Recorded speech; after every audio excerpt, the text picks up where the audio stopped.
সুইজারল্যান্ডে আমেরিকার চরম নতি শিকার।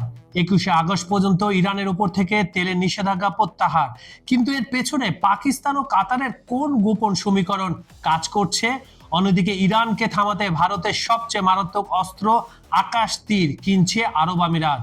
মধ্যপ্রাচ্য কি তবে শুরু হতে যাচ্ছে এক নতুন ও ভয়ঙ্কর যুদ্ধ? জানতে ভিডিওটি শেষ পর্যন্ত দেখুন। মধ্যপ্রাচ্যে একই সাথে অনেকগুলো চাঞ্চল্যকর ঘটনা ঘটছে, যা দেখে মনে হতে পারে এগুলো আলাদা আলাদা, একটার সঙ্গে আরেকটার কোনো সম্পর্ক নাই।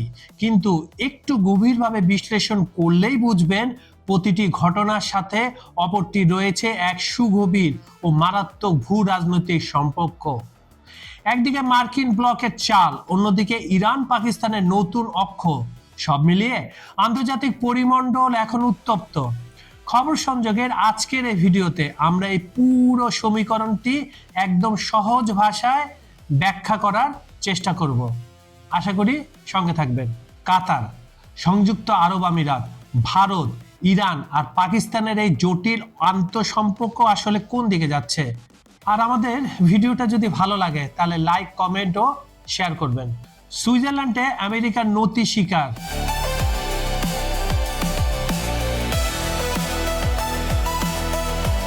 একেবারে শুরুতে যে খবরটি পুরো বিশ্বকে নাড়িয়ে দিয়েছে তা হলো ইরানের উপর থেকে আমেরিকার পিছু হটা। জি, আপনি ঠিকই শুনেছেন।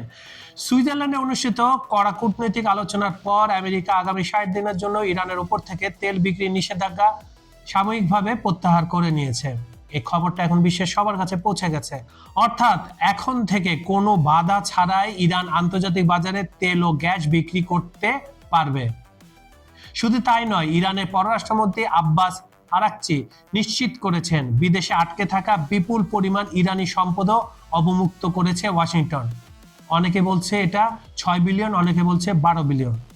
কাতার এবং বিশেষ করে পাকিস্তানের অক্লান্ত মধ্যস্থতায় যে 14 দফার প্রাথমিক সমঝোতা স্মারক সই হয়েছিল, এটি মূলত তারই বাস্তবায়ন। তবে প্রশ্ন থেকেই যায়, মার্কিন প্রশাসন যদি এই প্রতিশ্রুতি ভঙ্গ করে তবে কি হবে?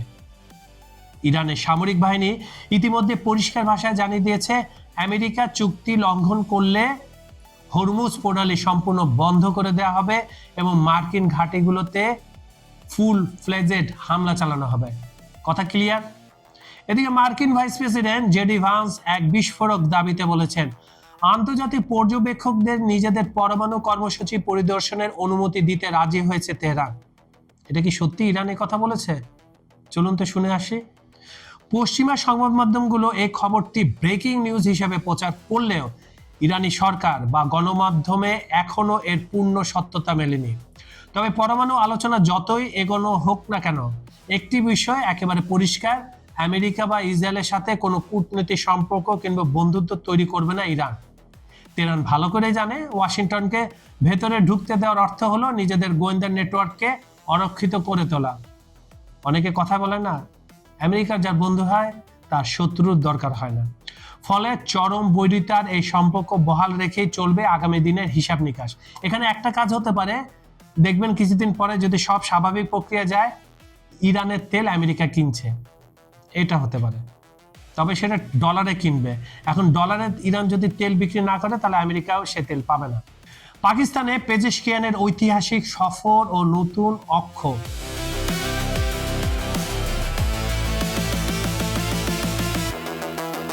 ঠিক এই উত্তপ্ত পরিস্থিতির মাঝে এক বিশাল ভূ রাজনৈতিক চাল হিসেবে ইরানের প্রেসিডেন্ট মাসুদ পেজেশকিয়ান আজ পাকিস্তানে এক উচ্চ পর্যায়ের প্রতিনিধি দল নিয়ে ঐতিহাসিক সফরে পৌঁছেছেন। এর আগে পাকিস্তানের প্রধানমন্ত্রী শেহবাজ শরীফ জাতীয় সংসদে দাঁড়িয়ে ইরানি প্রেসিডেন্টকে যে উদাত্ত আমন্ত্রণ জানিয়েছিলেন, তারই প্রেক্ষিতে এই জরুরি সফর।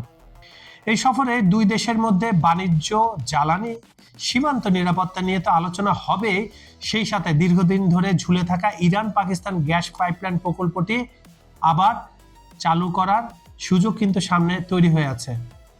আপনারা জানেন যে ইরান থেকে একটি পাইপলাইন পাকিস্তানের সীমান্ত পর্যন্ত টানা রয়েছে। পাকিস্তানও কিছু টেনে আনছিল পাইপলাইনটা, তেলের পাইপলাইন।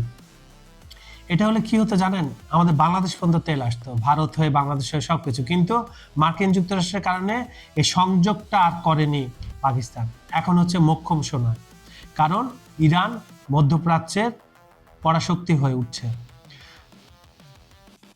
এই যে সাম্প্রতিক যুদ্ধ পরিস্থিতিতে পাকিস্তান যেভাবে মিডলম্যান হিসেবে যুদ্ধবিরতি এনেছে, যেভাবে হোক তার কৃতজ্ঞতা জানাতেই মূলত পেজেশকিয়ানের এই প্রথম বিদেশ সফর। এই সফরের মধ্যে দিয়ে মধ্যপ্রাচ্যের সৌদি আরব, কাতার, তুরস্ক, পাকিস্তানের সমন্বয়ে এক নতুন ভূ রাজনৈতিক মেরুকরণ স্পষ্ট কিন্তু হয়ে উঠছে। ভারতের ব্রহ্মস বা আকাশ তীর ও আরব আমিরাতের বিপজ্জনক চাল।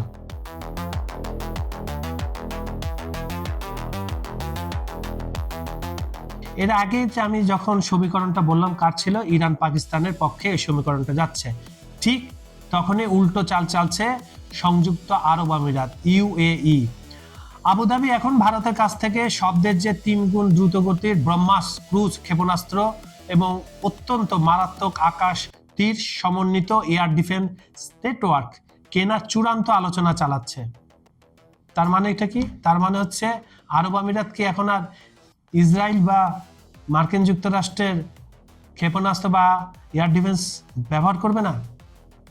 এই কথার মানে তো তাই দাঁড়ালো। বন্ধুরা, আমেরিকা বিদায় হচ্ছে মধ্যপ্রাচ্য থেকে, তার নিজের বন্ধুরাই বিদায় করে দিচ্ছে। জি, ঠিকই শুনেছেন। গতকাল আমি বলেছিলাম আপনাদের যে সৌদি আরবের যুবরাজ সালমান সে কিন্তু বলেছে আমেরিকা যখন নিজেদের ঘাঁটি রক্ষা করতে পারে না, তখন আমাদের কি রক্ষা করবে। এই আকাশ তীর নেটওয়ার্কটি মূলত শত্রুর ড্রোন ও যুদ্ধ বিমান মুহূর্তের মধ্যে শনাক্ত করে কোনো অস্ত্র দিয়ে আঘাত করতে হবে সেই সিদ্ধান্ত স্বয়ংক্রিয়ভাবে দিয়ে থাকে। মানে কোন ক্ষেপণাস্ত্রটি এটাতে আঘাত হানবে সেটা অটো একটা আপনার সামনে মেসেজ এসে যাবে, সেই অনুযায়ী আপনি অ্যাটাকটা করবেন। এটি ভারতের আকাশ নিরাপত্তার প্রধান চোখ। এখন প্রশ্ন হলো, আরব আমিরাত কার বিরুদ্ধে এই মারাত্মক প্রতিরক্ষাবোধ তৈরি করছে? স্বাভাবিকভাবে তাদের মূল টার্গেট এখন ইরান। ভারত ও ইসরায়েলের যৌথ প্রতিরক্ষা প্রযুক্তির এই অস্ত্র যখন আরব আমিরাত কিনছে, তখন স্বাভাবিকভাবে ইরান ও পাকিস্তান বিষয়টি মোটেও ভালোভাবে দেখবে না, এটাই স্বাভাবিক। হরমুজ প্রণালী নিয়ন্ত্রণ ও মধ্যপ্রাচ্যের ভবিষ্যৎ।